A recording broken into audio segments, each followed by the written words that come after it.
बेरोजगारी नेपाल में त्यो समाप्त हुँदैन।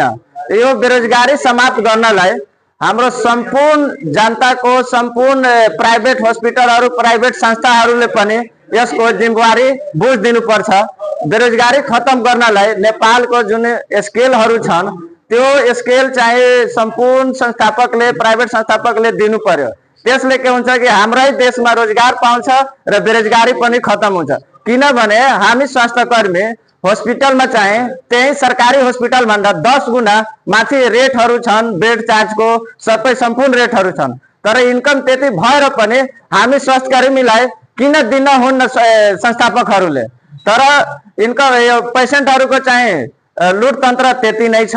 तर सेलेरी हामी 8,000 10,000 मा गरिरहेछौँ। यो हॉस्पिटल चलाउने हामीहरू, हॉस्पिटलको मुटु भनेर चिनिन्छ स्वास्थ्यकर्मीलाई।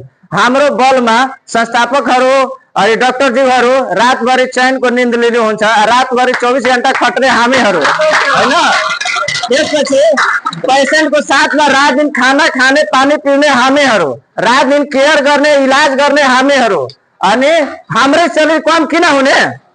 सबभन्दा पहिला के छ भने सबभन्दा ठुलो डाक्टर भनिन्छ भने फर्स्टमा पेशेन्ट हुन्छ, सेकेन्डमा हामी स्वास्थ्यकर्मी हुन्छ। किनभने फर्स्टमा कुनै पेशेन्ट इमर्जेन्सीमा आयो भने हेर्ने हामी हो, अक्सिजन लगाउने हामी हो, कार्डियक अरेस्टमा पेशेन्ट गर्छ भने एड्रेनालिन एट्रोफिन लगाउने हामी हो, प्राण जोगीमा बचाउने हामी हो।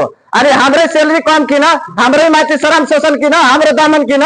त यो हामीहरू अब सहन सक्दैनौँ। हाम्रो श्रम शोषण दाम बन्द हुनु पर्यो, न त हामी मध्य प्रदेश का संपूर्ण हॉस्पिटल खाली गरी हामी रोडमा आउने छौँ। त्यसपछि केही भएमा श्रम मन्त्रालय जिम्मेवारी हुनेछ।